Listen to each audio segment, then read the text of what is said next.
Neįtikima, bet mano mokyklos galinėme kieme yra biblioteka.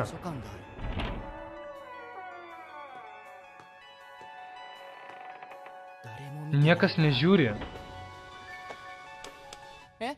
Truputį vėluoji, Takeshi. Nieko negaliu padaryti. Jei mus pamatys tokioje vietoje, busime negyvai užjuokti. Tokioje vietoje?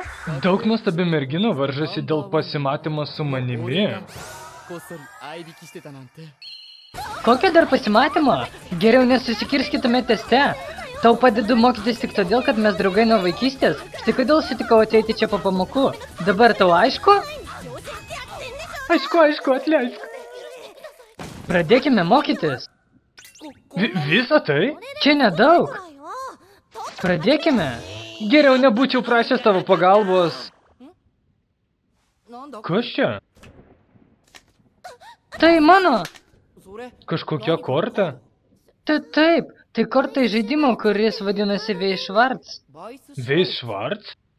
Kodėl tu žaidi tokį žaidimą? Ką nori pasakyti tokį žaidimą? Tai puikus užsiėmimas lavinantis pastabumą ir vaizduotę. Bei dar tu žinai kitų gerų savybių? Nežinojau, kad turi tokį hobį, Mičia. Laikau tai paslaptyje, tačiau esu įvairių turnyrų nugalėtoja. Aš gana gerai žinoma šioje srityje. Šioje srityje? Tačiau pradėjau nerimauti.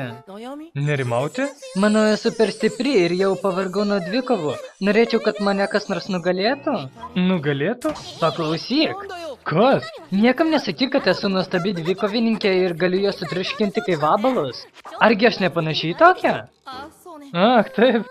Įdomu, ar yra toks žaidėjas, kuris galėtų man prilygti? Ne. Stiprus vaikinas, kuris nugalėtų mane?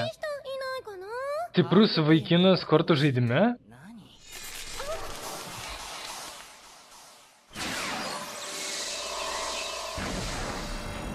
Kas? Kas čia vyksta?